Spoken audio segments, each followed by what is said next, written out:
Ok l'équipe, ce soir j'avais un message important à vous faire passer. Je me suis arrêté exprès en voiture pour vous faire ce message parce que je venais de l'avoir en tête et je me suis dit il faut que je vous le partage ce soir, même si on voit rien, même s'il fait nuit, même si... bref, fallait que j'ai un message, fallait que je vous fasse passer ce message. Ce message, vous l'avez vu dans le titre, c'est que vous n'êtes pas un échec. En anglais on dit you are not a failure. Failure. A failure. Vous n'êtes pas une failure, vous êtes pas un échec, vous n'êtes pas... des mauvaises personnes en soi, vous n'êtes pas des personnes qui ne réussissent pas. En gros, c'est un petit peu ça le concept. Ce que je veux vous faire comprendre, en dehors du titre très développement personnel, même ce que je viens de dire, ça peut faire très cliché développement personnel, mais juste écoutez ce que j'ai à vous dire et ensuite jugez le message comme vous le voulez. Si vous êtes comme moi, si vous êtes une personne qui a des exigences d'elle-même, si vous êtes une personne qui a de l'ambition ou qui sait qu'elle a un potentiel et qu'elle justement, et c'est souvent ce potentiel qui est la source de beaucoup de nos problèmes, c'est que on sait où on veut être, ou en tout cas on a des attentes de nous-mêmes, et on a l'impression d'être ici à ce moment-là, ou même ici à ce moment-là, et c'est cette distance entre ce que l'on aimerait être et ce que l'on est actuellement qui cause beaucoup de nos problèmes, beaucoup de nos complexes, insécurités, et même notre santé mentale. Ça peut même affecter notre santé mentale, et moi-même je suis le premier, conscient de ça. C'est aussi pour ça que dans ma dernière vidéo, lorsque je vous disais qu'après m'être réveillé très tard, je suis allé courir, c'est pas parce que... j'ai eu beaucoup de commentaires qui me disaient que c'était pas la bonne façon de se parler, c'était que j'avais sûrement besoin de ce repos, j'avais sûrement besoin de bien dormir cette nuit-là, etc. Mais ce que je veux que vous compreniez, c'est que si vous êtes quelqu'un comme moi qui réfléchissez un petit peu comme moi, votre santé mentale va forcément être influencée par vos accomplissements, parce que vous êtes conscient que vous avez quelque chose à apporter à ce monde et à faire quelque chose de votre temps, de votre quotidien, et ça vous dégoûte même parfois le fait de gâcher votre temps, parce que vous savez aussi que votre temps est précieux, et si vous avez réalisé ça, vous serez forcément obligé d'être parfois un petit peu dégoûté par vous-même, même lorsque vous faites quelque chose qui vous fait sortir de votre chemin, où vous savez que vous êtes bien, que vous êtes dans votre routine, que vous êtes en train de vous déplacer vers la direction que vous avez envie de... en tout cas, même si vous ne savez pas vraiment où vous allez, que vous êtes sur le bon chemin, en gros. Et c'est pas un message qui parlera à tout le monde, parce qu'on est tous... on n'a pas forcément tous les mêmes ambitions ou la même... cette même... Putain, j'arrive pas à donner ce... C'est difficile de mettre des mots là-dessus, en fait. Disons que il y a des personnes qui, j'ai l'impression, en tout cas de mon expérience de vie, il y a des personnes qui ont compris assez vite qu'elles avaient du potentiel. Il y a des personnes qui l'ont compris vers l'adolescence. Il y a des personnes qui l'ont compris au début de l'âge adulte. Moi, je l'ai plutôt compris à l'adolescence, même si petit, j'avais le sentiment que j'étais différent et que j'étais capable de faire des choses que d'autres personnes n'étaient pas capables de faire. Ça, je sais pas si c'est vraiment quelque chose qui était unique avec moi, ou si c'est juste qu'on avait tous cette idée-là lorsqu'on était enfant, parce que lorsqu'on est enfant, j'ai l'impression qu'on n'aime pas se sentir différent. On aime se sentir unique, alors qu'à l'adolescence, c'est l'inverse. On a envie de rentrer dans le moule et de pas être jugé, donc d'être un petit peu pareil que tout le monde. Mais en tout cas, j'ai l'impression que lorsqu'on est enfant, on a tous envie qu'on nous dise qu'on est différent, en fait, et qu'on est unique, pardon, et c'est la même chose, qu'on est unique et qu'on a tous quelque chose en nous qui est différent des autres. Moi, c'était mon cas. Et j'ai pris plus vite conscience de mon potentiel.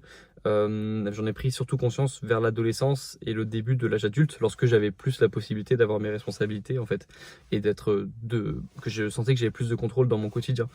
Et c'est à ce moment-là que j'ai eu beaucoup aussi de mal-être, de malaise aussi dans mes journées, lorsque je sentais que j'allais pas vers la bonne direction, en fait. Et c'est un truc qui me dégoûte encore aujourd'hui. Et j'ai du mal à m'en séparer, en fait, parce que j'ai l'impression que c'est quelque chose qui, même si ça me fait me sentir mal, j'en ai quand même besoin, en fait. J'ai quand même besoin, et je suis quand même content, lorsque je déraille un petit peu, d'avoir une partie de moi qui me dégoûte, d'être dégoûté d'une partie de moi, en fait. Et je sais que ça va pas du tout dans le sens de ce qu'on entend actuellement, de s'aimer peu importe le résultat, de s'aimer peu importe le physique que l'on a, de s'aimer peu importe le poids que l'on a, de s'aimer peu importe ce qui peut se passer dans notre vie, en gros de s'aimer pour qui on est et pas de s'aimer pour nos accomplissements. Mais moi ça marche pas, en fait. Moi j'ai besoin d'avoir des accomplissements, j'ai besoin de me voir faire des choses pour être fier de moi. Une action et un sentiment. Je peux pas m'aimer et je peux pas être fier de moi si j'ai pas eu des accomplissements avant, en fait. Et je sais que je vais sûrement changer ça dans les prochaines années, lorsque je serai beaucoup plus âgé et que je pourrai faire beaucoup moins de choses. Et je pense que je serai beaucoup plus heureux à ce moment-là aussi parce qu'en fait, j'aurai moins d'attentes de moi-même. Et on sait que les attentes, c'est ce qui crée parfois les plus gros dégâts, c'est ce qui cause les plus grosses douleurs. C'est le décalage entre l'attente et la réalité, donc les attentes. Et je sais que je vais sûrement changer ça dans les prochaines années, mais je peux pas le faire actuellement en fait. Et je sais même pas si j'ai envie de le changer ça. Si je pouvais aujourd'hui ne plus avoir du tout d'attente de moi-même, je sais pas si je pourrais vraiment le faire. Je serais peut-être plus heureux, mais je pourrais pas forcément. Je sais même pas si j'ai envie de le faire en fait. Et c'est pour ça que je voulais vous dire ce soir que si vous ressentez les choses un petit peu comme moi, bah vous êtes pas un échec. Vous n'êtes pas une personne qui. Et même là, c'est dur pour moi. J'ai du mal à. J'ai tourné cette vidéo une fois avant ou deux fois avant même. J'ai du mal à la faire parce que aujourd'hui j'ai pas fait grand chose et du coup j'ai du mal à donner des leçons en fait. C'est aussi pour ça que parfois il y a des semaines où je suis hyper régulier sur YouTube et des semaines où je publie pas du tout. C'est parce que j'ai du mal à faire une vidéo lorsque je j'ai pas fait beaucoup de choses avant ou lorsque j'ai pas fait au moins une chose ou des trucs qui me rendent fier. C'est pour ça aussi que je vous ai fait beaucoup de vidéos après avoir couru parce que j'étais fier de moi à ce moment-là et du coup je me sentais à l'aise, légitime de vous donner des conseils et j'arrive pas à donner des conseils si je les applique pas moi-même et si j'ai pas fait des choses avant qui me donne la légitimité de vous parler et de prendre la position de personne qui a des choses à vous apporter en fait. Mais du coup là ce soir, je vous parle plutôt en tant que quelqu'un qui lui-même se sent parfois comme un échec, peu importe la vision que vous avez de moi, peu importe la vision que vous avez de ma réussite à moi et de votre réussite à vous. Là je vous parle comme quelqu'un voilà, qui vous parle et qui ressent en fait les mêmes choses que vous. Parfois je suis pas très fier de moi, parfois je me sens je pourrais pas dire que je me sens comme un échec à 100% parce que heureusement, j'ai quand même fait des choses les années précédentes et j'ai quand même cette fierté quand même qui est venue de ces accomplissements et des choses que j'ai faites. Et je suis quand même fier aussi de ce que je fais et que vous voyez pas, des choses que je montre pas sur YouTube. Mais heureusement en fait que j'ai ça parce que j'ai construit petit à petit ma confiance en moi comme ça. Mais comme je le disais dans un réel que j'ai publié récemment sur Instagram et sur YouTube, cette confiance en soi, elle peut être attaquée. Ma confiance en moi, elle est attaquée au quotidien par les autres, par les commentaires que je reçois parfois, parce que par la vision que j'ai de moi-même lorsque je fais des choses dont je suis pas très fier. Et en fait, cette confiance en moi, elle est jamais acquise. En fait, elle est toujours attaquée par les autres ou par moi-même. Parfois, c'est moi le pire en fait avec ça. C'est moi qui attaque le plus ma confiance en moi parce que j'ai besoin de la remettre en question régulièrement. Enfin, elle est remise en question constamment en fait par mes actions. Donc, je sais que c'est pas forcément le bon choix de lier sa confiance en soi à ses accomplissements. C'est pas tenable sur le long terme, mais c'est quelque chose que je veux faire au moins au cours de ma vingtaine parce que pour moi, c'est une décennie qui est importante, la vingtaine, qui détermine beaucoup de choses dans la vie de quelqu'un. Et donc, si je peux être un peu plus exigeant avec moi-même de 20 à 30 ans et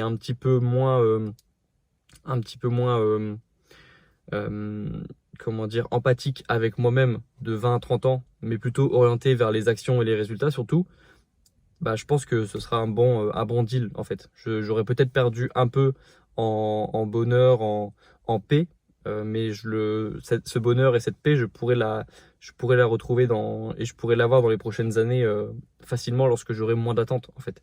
Mais ce qu'il faut savoir, c'est que même si ça peut paraître difficile lorsqu'on entend une personne quand par exemple on me voit parler dans ma dernière vidéo de me punir, d'aller courir 10 km, etc. parce que j'ai pas fait grand chose de ma journée, ça peut paraître bizarre, mais j'étais très content en fait de le faire, de courir et je me sentais bien après.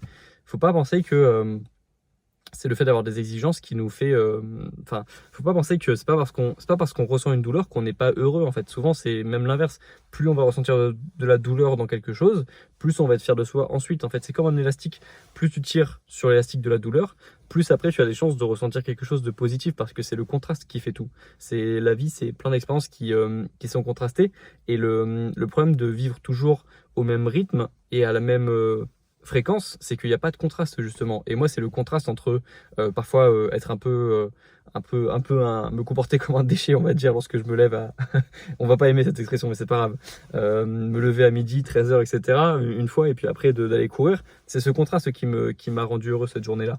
Et je pense que si on se sent comme un échec, comme une failure, comme une personne qui est pas fière d'elle, oh non, j'ai plus de... Attendez. Tac. Ok. Ça veut dire qu'il faut que je termine ma vidéo lorsque la voiture me dit que je parle trop. Voilà, ce que je veux vous dire, c'est que déjà faites du sport. Pour moi, ça reste le meilleur antidépresseur naturel. Et je pense que je vais aller courir tout à l'heure. Pas courir, je vais aller à la salle. J'ai déjà couru il y a 2 jours. Et puis, essayez de comprendre en fait pourquoi est-ce que vous vous sentez comme ça. Je pense que un de mes avantages, une de mes qualités, c'est que comme j'ai passé pas mal de temps seul, je me suis beaucoup introspecté et je sais comment il faut me parler. C'est aussi pour ça que lorsque je dis qu'il faut moi que je me rentre dedans moi-même en étant un peu sévère avec moi-même, c'est parce que je sais que si je me parle pas comme ça va pas le faire parce que j'ai un passif de procrastinateur moi. Et donc je peux pas me parler de la même façon que vous devriez parfois vous parler à vous. Si moi, de la même manière que dans ma famille, avec ma sœur, mes parents me parlaient pas de la même manière à ma sœur qu'à moi parce qu'ils savent que s'ils me disent un truc, moi je vais pas forcément par exemple, je prends pas beaucoup les choses personnellement, alors qu'il y a des personnes qui prennent beaucoup de choses personnellement. Et donc moi, on peut me parler d'une manière différente qu'on peut parler à quelqu'un de ma famille ou à quelqu'un d'autre. Et avant de savoir, c'est dur de savoir comment parler aux autres en fonction de leurs préférences et en fonction de leur sensibilité, etc. Mais déjà, si on sait comment est-ce qu'on peut se parler à soi, c'est déjà très bien. Et moi, je sais que je peux être assez sévère avec moi parce que je le prends pas mal et je le prends pas personnellement et parce que j'ai besoin de ça, parce que je connais aussi mon passif de procrastinateur, de personne qui a besoin de se bouger, parce que sinon, moi, j'aurais pu rester encore aujourd'hui un très grand procrastinateur parce que je l'ai été une grande partie de ma vie. Donc c'est une question de savoir se parler à soi-même et puis de savoir s'introspecter pour savoir pourquoi est-ce qu'on se sent comme ça à ce moment-là. Et moi je sais, d'ailleurs la vidéo que je tourne actuellement, c'est une vidéo qui va, pas celle-ci, mais une vidéo que je tourne actuellement qui sera sûrement une des prochaines vidéos sur ma chaîne YouTube. Je parle des responsabilités parce que c'est quelque chose qui moi m'a donné beaucoup de sens. Et lorsque au cours de mes journées, je me sentais vide de sens. En fait, je cherchais du plaisir, alors qu'en fait, j'avais besoin à ce moment-là de responsabilité. Et c'est justement en me demandant pourquoi est-ce que je me sens mal que j'ai trouvé après la solution. Parce que je me suis introspecté et parce que je me suis demandé pourquoi est-ce que je me sens mal aujourd'hui, pourquoi est-ce que je me suis senti mal hier, pourquoi est-ce que depuis quelques semaines je me sens mal. Et à ce moment-là, donc, comme je vous le disais, je pensais que j'avais besoin de plus de plaisir, de plus d'être plus relax avec moi-même justement, alors qu'en fait j'avais besoin de plus de responsabilités parce que c'est ces responsabilités qui m'ont donné du sens. Et là c'est pareil en fait aujourd'hui c'est pas le même problème parce que j'ai des responsabilités, c'est plutôt l'inverse, j'en ai beaucoup des responsabilités et en ce moment si je me sens si aujourd'hui et hier je me suis senti un petit peu moins bien, c'est plutôt pour une question de routine. C'est parce que vraiment pour le coup j'ai régulièrement la même routine, j'ai tout le temps quasiment la même routine depuis quelques semaines et j'ai besoin d'un petit peu de renouveau. Même au niveau créatif j'ai besoin de renouveau. Mais ça va être réglé parce que la semaine prochaine je pars en voyage. Vous savez où, pour la plupart, vous savez où est-ce que je pars, j'en avais parlé dans un live sur cette chaîne et ça va me faire beaucoup de bien. Mais en fait c'est le fait de savoir que je pars dans une semaine qui rend encore plus aujourd'hui difficile parce que je sais que ça va aller mieux dans 10 jours, que je vais être beaucoup plus créatif parce que je vais être dans un endroit complètement différent et c'est le fait d'être encore là dans l'attente de cet endroit que je me sens moins créatif et que j'en ai un petit peu marre de ma routine. Donc voilà, c'est pas du tout le même problème qu'il y a 5 ans lorsque j'avais pas de responsabilité, mais c'est mon problème du moment, entre guillemets, problème, hein, je mets des guillemets parce que mes besoins primaires ont été satisfaits. Disons que j'ai pas le vrai gros problème qui est de pas manger ce soir, de pas dormir sous un toit, etc. Tout ça, ce sont des besoins que j'ai accomplis qui sont satisfaits de mon côté. Donc pour ça, j'ai de la reconnaissance. Voilà. Je vais terminer cette vidéo maintenant, je vais repartir, je vais prendre la route, il fait vraiment nuit pour le coup. J'espère que ça pourra vous parler si vous vous sentez mal aujourd'hui, si vous avez vécu une mauvaise journée. Et dernière chose, appliquez la règle des 5 minutes dans votre quotidien lorsque vous avez la flemme de faire des choses. Lorsque vous savez que vous devez faire quelque chose mais que ça prend un petit peu de temps, mettez un timer maintenant, faites-le en même temps que vous m'écoutez, mettez un timer de 5 minutes et commencez à faire votre action juste 5 minutes. Et vous verrez que souvent lorsque vous avez commencé l'action au moins 5 minutes, vous aurez envie de la continuer au moins quelques minutes de plus, voire la compléter et aller jusqu'au bout, ou voire la terminer en fait, parce que parfois les actions qu'on a en tête et qui nous prennent de l'espace mental, elles prennent moins de 5 minutes. Donc faites ces choses-là, mettez un timer, faites la chose 5 minutes et voyez ce qui se passe ensuite, ok? Faites-le en même temps que vous écoutez cette vidéo, faites-le en même temps que vous écoutez un podcast, mettez-vous en mouvement, commencez l'action que vous avez en tête au moins 5 minutes, préparez l'environnement pour ne pas être distrait lorsque vous commencez à faire cette chose, faites-la 5 minutes et voyez ce qui se passe, ok? C'est vraiment la règle, ça c'est un principe qui a changé ma vie, c'est le concept de la règle des 5 minutes. C'est vraiment quelque chose que j'ai retenu des livres de productivité, etc., que j'ai pu lire ces dernières années. Et c'est un concept qui m'a beaucoup aidé et qui, je pense, pourra vous aider aussi. Ok, je vais terminer cette vidéo maintenant. On se retrouve très bientôt sur cette chaîne ou sur YouTube, sur la chaîne principale. Prenez soin de vous et à la prochaine. Ciao!